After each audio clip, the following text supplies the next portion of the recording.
Well, hello and a warm welcome to Tuesday night on YouTube at the movies. At this time of year in England, it is the harvest and we celebrate and give thanks and we sing that old hymn, we plough the fields and scatter. And that is what we do with the Word of God. We plough the words and we scatter the good seed. As it is written in the prophet Isaiah 55:10, seed for the sower and bread for the eater. My name is Christopher Sparks and I am the translator of the Keys of the Kingdom Holy Bible. A campaign for organic translation truth began in 1997 and worked at daily.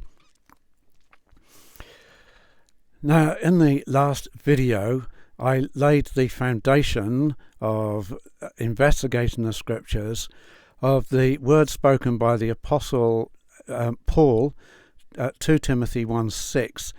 God did not give you a spirit of cowardice, but of power, of love, and of a sound mind.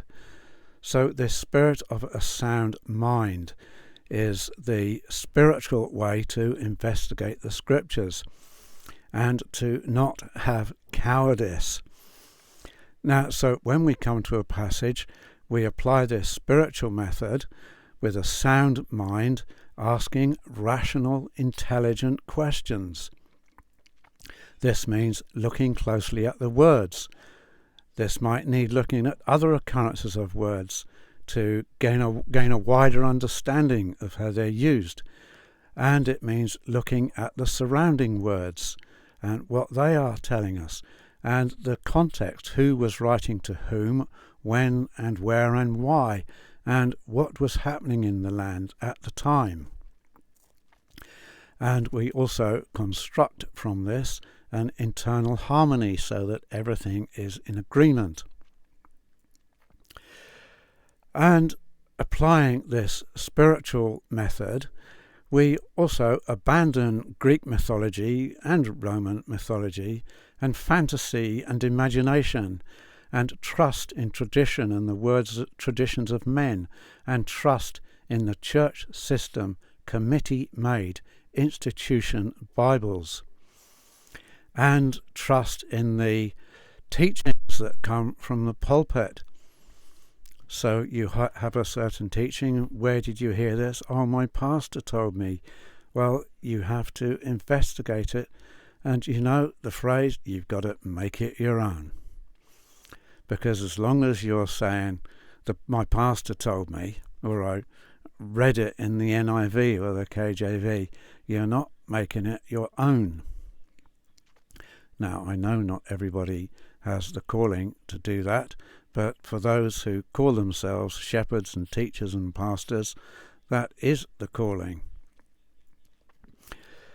And now we saw in my last video how the phrase the devil disguises the real culprits when we look at the word diabolos, and we see that in Matthew 13, for example, and 1 Peter 5:8, that the diabolos refers to those others in the land of Judea who should not have been there. That is the Edomites of Herod's Edomite temple system and the Edomite priests he employed. Now, I'm not saying every single one of them was an Edomite, because I don't believe that is so.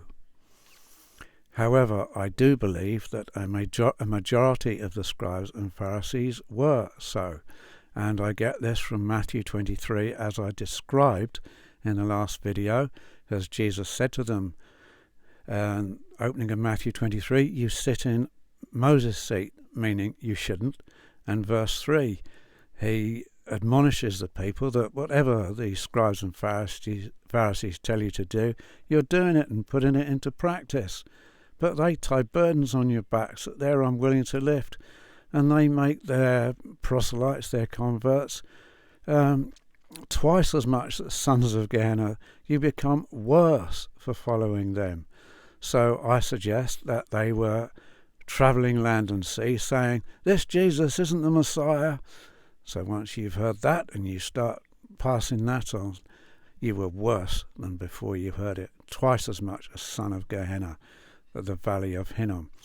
And Jesus also said to the scribes and Pharisees that they were fit for the fire of the valley of Hinnom, that is the city's rubbish tip, burning rubbish tip, perpetually smouldering, where the bodies of criminals were chucked.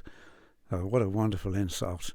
You are like criminals. You don't deserve a proper burial, just your dead corpses, your lifeless corpses slung on the rubbish tip out in the valley of Hinnom. Let them smoulder over time. And Jesus also said of them that they were guilty of all the blood going back to Abel. So who killed Abel? Cain. So he must have been speaking to people of a Canaanite line. And this came through Edom. And Herod was an Edomite. Right, so now on to the subject of the title of this video, Satan and Judas. So we need to look at the word or words they translate as Satan. There's a Hebrew word, Satan. There's a Greek word, Satan, and there's a Greek word, Satanas, and they all mean the same thing. But what do they mean? One thing that might help us is that there's a Hebrew verb, Satan, meaning to oppose, contradict, be in enmity against. So that might help us. But there are two perfect passages, and they inform us absolutely 100% what this Hebrew word Satan means. Now I've got my keys of the kingdom open here at 2 Samuel 24:1. And again the anger of Yahweh burned against Israel, and he caused David to be moved against them, to say, Go and number Israel and Judah. For the king said to Joab, the captain of the army with him, Go now through all the tribes of Israel, from Dan to Beersheba, and number the people, so that I might know the number of the people. So who was angry with Israel? Yahweh. The anger of Yahweh burned against Israel.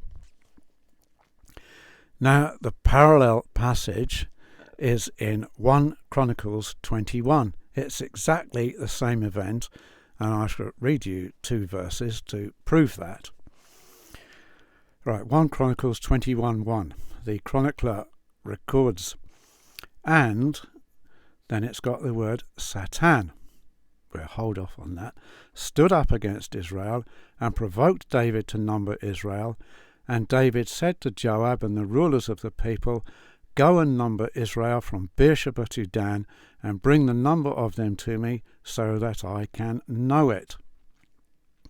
So I just read you all that to prove that it's the same event.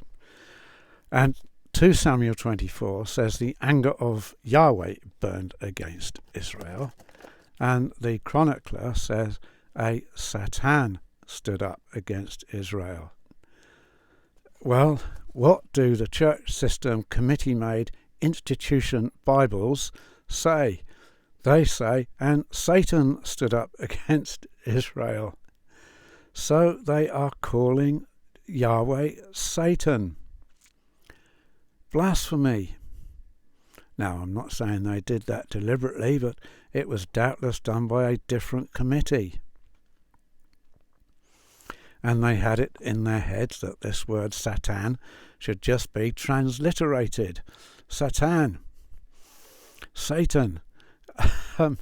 But it's very clear that from the context that this word Satan must be translated as an adversary, an opponent, an enemy.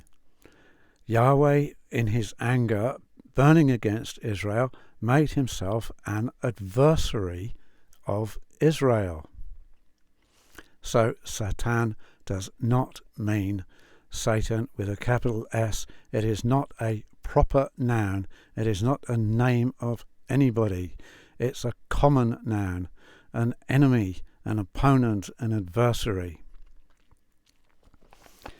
Right, so much for the Hebrew, and now onto the Greek of the New Testament.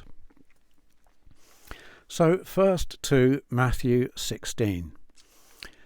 Jesus is not too pleased when his friend Peter doesn't think much of the idea of Jesus going up to Jerusalem to be killed and to be arrested and tried and killed and to rise again. And he says to him, "Get behind me, Satan." Well, we've got a clue from 1 Chronicles 21:1. It means adversary. So I put it to you that Jesus was saying the same thing, that get behind me, adversary, the same meaning. Translated, not transliterated. Transliterate means to write across.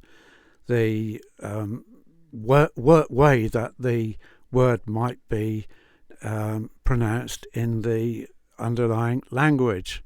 So get behind me, adversary, is translating it. Get behind me, Satan, is just transliterating exactly the Greek word, Satan. But I do not believe with all my heart and mind and soul and strength, and I deny it, that Jesus called his friend Peter by the name of an infernal monster of Greek and Roman fiction. Where did all that Greek mythology come from? Well, the house of Judas was taken captive to Babylon. That's where all these things originated. And so they brought back these ideas into the Greek culture and then into Judah, the Hellenization. So they had this infernal monster, Jupiter of mythology, got rebranded.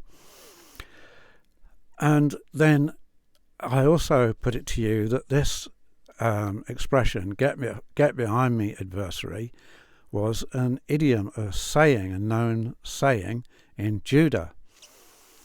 What evidence do I have for that? Well, in Luke 4 verse 8, Jesus says to whoever it is tempting him, get behind me, Satan, adversary. So there we have another occurrence. So I suggest it was an idiom. And so actually, as far as Peter's concerned, it does slightly soften the blow to be called an enemy if it was a well-known saying, because otherwise it's very harsh.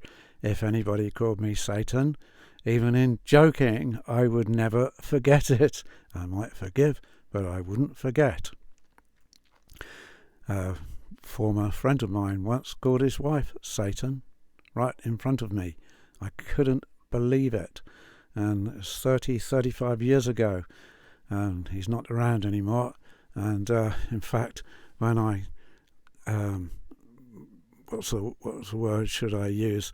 I brought witness against him over something else in his conduct, which was wrong. He said, "I disfellowship you."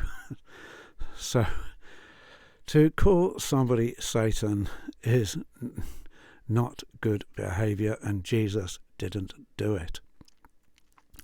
And furthermore, Jesus' temptation in the wilderness, if he were really confronted by the infernal monster described in Milton's 17th century poem Paradise Lost and described in C.S. Lewis's 20th century fiction the Screwtape Letters, then do you not think Jesus would have known straight away exactly who it was and told him to get on his camel? Now, some people have put across in very good ways suggestions that what was tempting Jesus was his own sinful nature, and they say that Hebrews says Jesus was tempted in every point we are, and they make a good case for that. But I'm not here to discuss that one way or the other right now. It's distracting.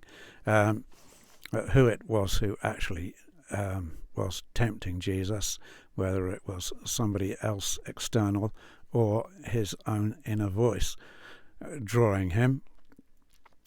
but I deny that it was any infernal monster, because Satan does not, or Satan in Greek, does not mean Satan. It's not a name.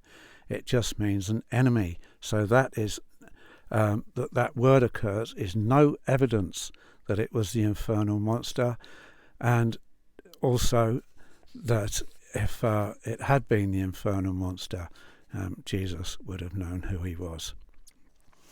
Right, now on to Judas.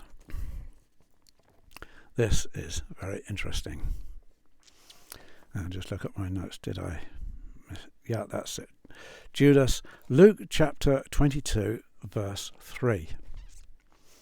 Now, this timing of this in Luke 22 is very important, as I will bring out a bit later.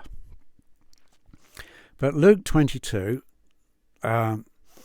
begins describing that it was the time of the unleavened bread festival called Passover was approaching, and the scribes and priests were looking for a way to murder Jesus because they were fearful that the people were beginning to follow him, and the Edomite priests and scribes did not want a Judahite being king of Judah.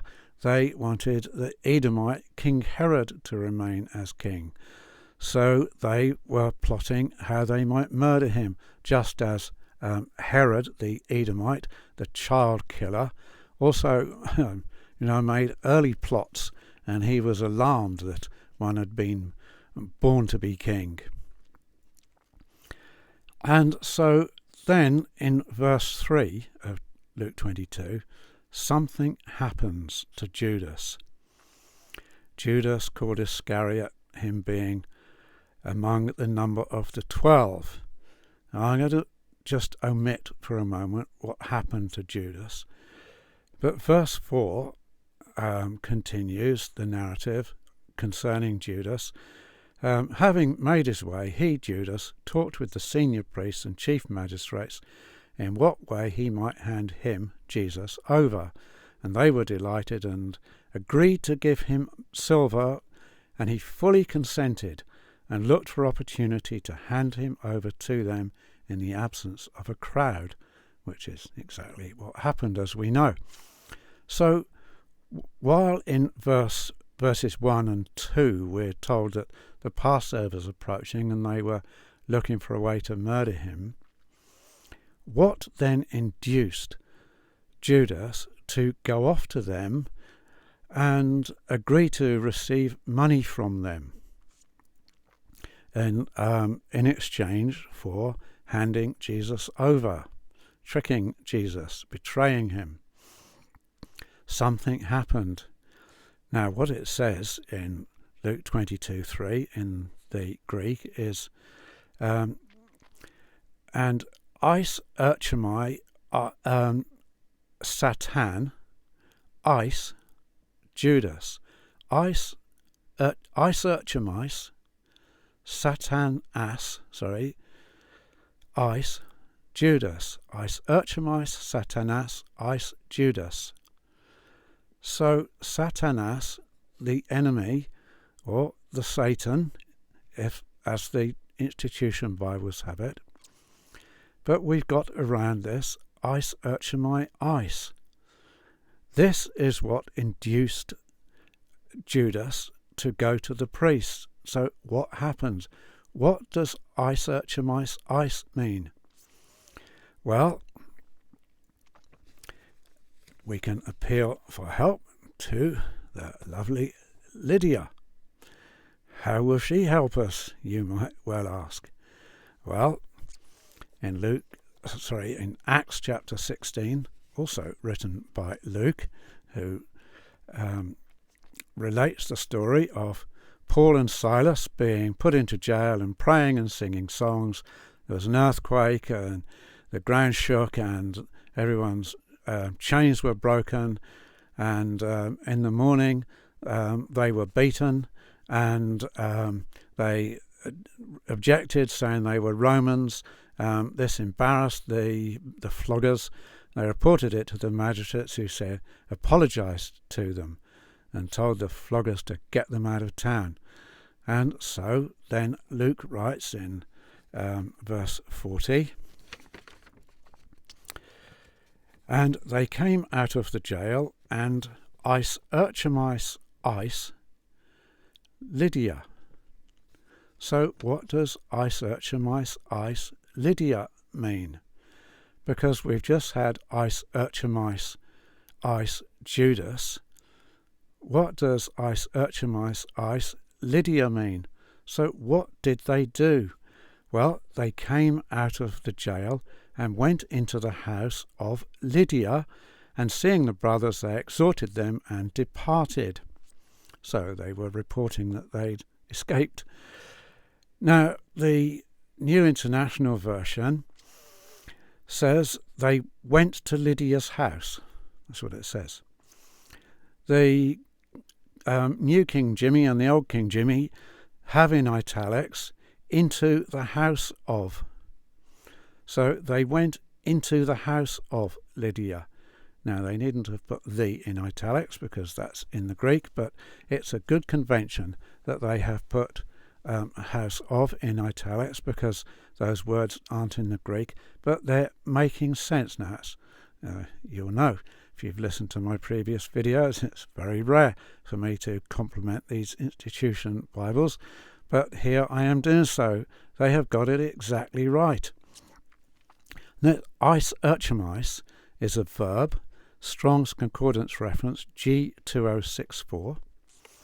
You can look it up, and it means to come to arrive at, to come from one place to another. And in Thayer's Greek lexicon, I hope you're seeing how Lydia is helping us here. Thayer's Greek English lexicon, which I have a very ancient copy, heavily marked by myself, in its description of Ice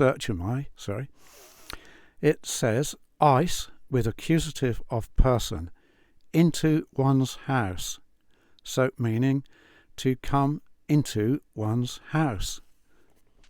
Well, that's exactly what happened at Lydia's house. Sorry, the wire got caught in the book. That's exactly what happened at Lydia's house. Ice. They went into the house of Lydia. Are you seeing how this helps us with Luke 22, verse 3, and Judas? Ice, Judas. An enemy, Ice, Judas. An enemy came to the house of Judas. That's what happens in between verses 1 and 2, the priests and scribes looking for a way to murder Jesus, and verse 4, when Judas goes off to consort with them and make an agreement. They had sent an agent. That's what happened. An enemy went into the house of Judas and persuaded him. They'll give you some money. They're wanting to wanting to murder him, and they're looking for one of you people who are close to him to help us get him. So will you help us? Now, why did they pick on Judas? Judas the money bag. He must have had a reputation, and maybe he was not true Judah. Maybe he was of the slanderer, because John 6:70 calls him the son of a slanderer. But I put it to you, that's what happens between verse 2 and verse 4. So now I'll read the whole thing so you can get the whole narrative and see how perfectly it fits. Because then entered Satan into Judas. Well, really? an infernal monster entered into him? No, let's listen to the revised story that I'm giving you. Now the festival of unleavened bread, called Passover, was drawing near, and the senior priests and scribes were searching how they might murder him, for they were fearful of the people.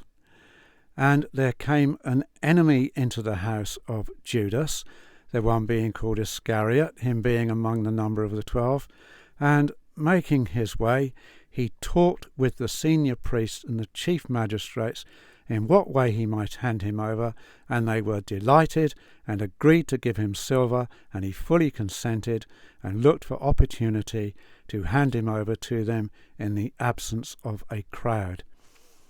That makes a perfect narrative. That's what happened. They sent along an agent, one of their own, to persuade Judas, who was persuaded, who straight away scurries off to his future employers, the scribes and Pharisees, who are going to give him money. So the grammatical form from Acts 16:40 concerning Lydia informs us exactly what happened. An enemy, eis urchomais, eis, Judas, went to the house of. So the verb urchomai, followed by eis, and followed by an accusative, a person in the accusative, to go into the house of. And this eis urchomai sometimes occurs with the preposition pros, to go to see somebody or go into a place. Right, now there's another passage we need to deal with, and this is John 13:27. And here we read from 26, at the Passover supper, so the night of his betrayal. And Jesus answered the disciples, "It is he to whom I am going to give the piece of bread when I have dipped it." And he dipped the piece in and gave it to Judas Iscariot, son of Simon. And after the piece of bread, all right, then something happens, which I'll leave out. So something happens concerning Judas. So Jesus said to him, "What you are doing, do quickly." What made Jesus suddenly say this at the Passover feast? He's seen something happen.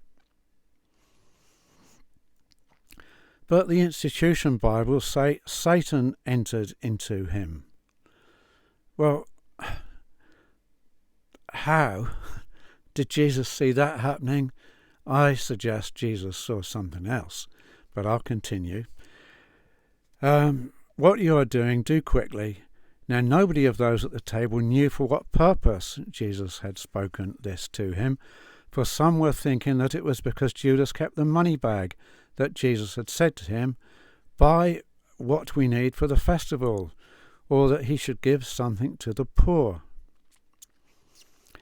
When he had received the piece of bread, this man went out at once, and it was night. What a chilling narrative. God, chill just went through me, and it was night. Oh, God. Lord my God, your own son betrayed by a slanderer.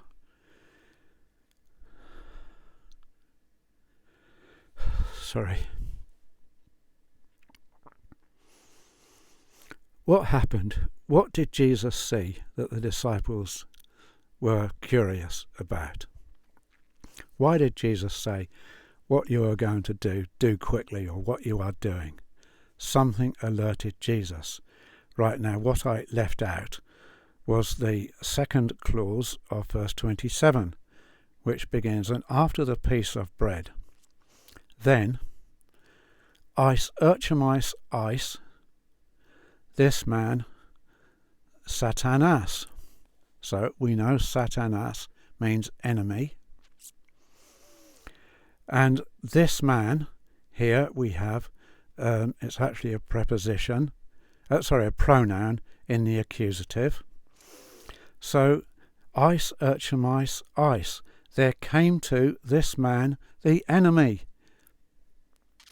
Now, it's not to the house of in this occurrence, because it was the Passover room. But it still has this meaning of came to visit. And this is what happened.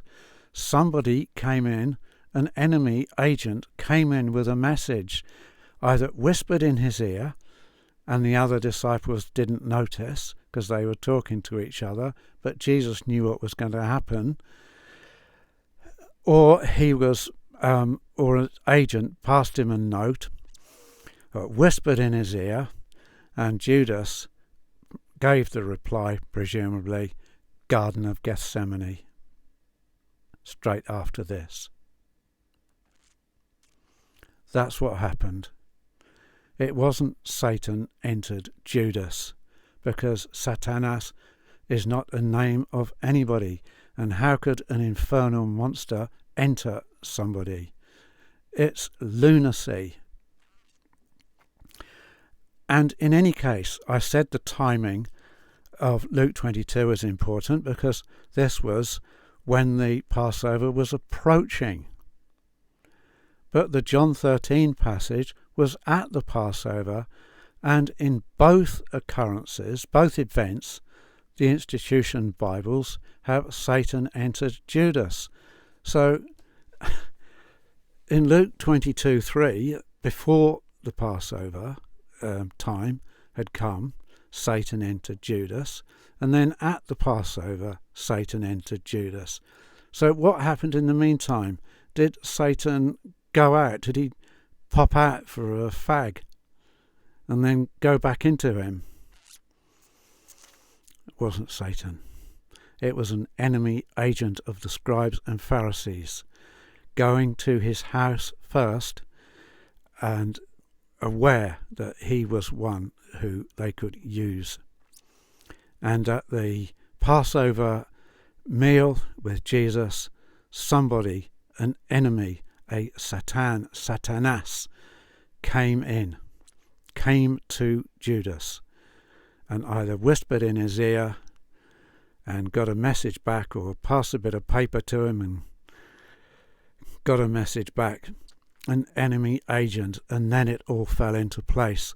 So they go off to the garden and they're all tired, and then Jesus is saying to them, can you not watch with me 1 hour? And then along come the thugs, and Judas kisses Jesus. That's the sign, the arranged sign. When was that sign arranged? After this meal, we're going to the garden, going out to Gethsemane to pray. Right, when you come along, I'll embrace him and kiss him. That's the one.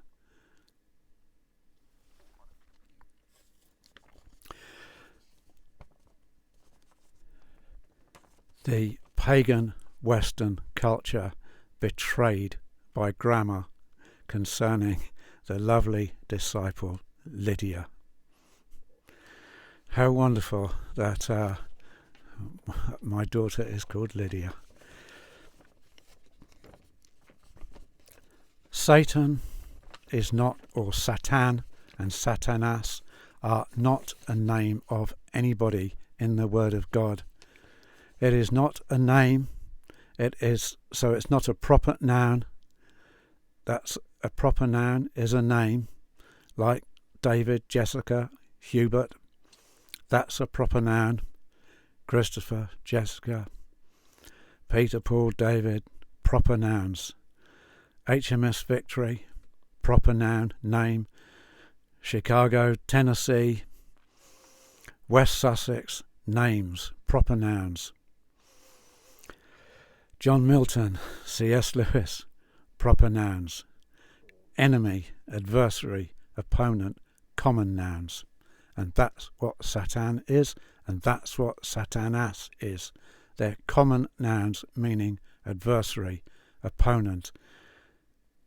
Now, my publisher at the moment is in the process of uploading onto Amazon my new book, The Earth-Shaking Truth, companion volume to the Keys of the Kingdom Holy Bible. It's a revision of my 2016 publication. And in there is a chapter tabulating all these words and their contexts, showing that they're human contexts. So who is the enemy in Luke 22:3, John 13:27, an agent of the Edomite King Herod, his Edomite temple priesthood, an agent who wanted to murder Jesus? Herod, the child killer, didn't want one born to be king of Judah, wanted only one born to be king of Edom, Edomea. And so from Matthew 23 we see their character. So we saw in the last video that the devil is disguising at times who the slanderer really is, the diabolos, and now we are seeing also that this word Satan with a capital S in the church system institution Bibles is disguising the temple priesthood as having agents and being the enemy. And the enemy in the land was the Edomites, the Esau-Cain line, sons of the slanderers, the tares, the bad seed. And you can read about their behavior in Judea in the prophet Obadiah, when Judah and Jerusalem are invaded by Nebuchadnezzar, king of Babylon, and the Edomites helped him against the Judahites and shouted for the Nebuchadnezzar to destroy the temple of the Judahites. And so eventually came Herod's temple. And we read in 1 John 2:18 and 4 verse 1 of there's many antichrists who had gone out from among them, John says, went out from among us, many antichrists, and those who were denying that Jesus, the Messiah, the Anointed One, had come in the flesh. These were the enemy. So are you starting to wonder if these words in the institution Bibles, devil and Satan, used as names and titles, were inserted by design to hide the true enemy, Esau? It seems like it, but I say, well, maybe not. I don't think they were quite that sophisticated, but it hasn't half helped them. Thank you for listening, and God bless you all, and I hope you enjoy this, and please do click like if you enjoyed it, and comment, and please do subscribe and consider supporting this channel for Translation Truth. God bless you all. Amen.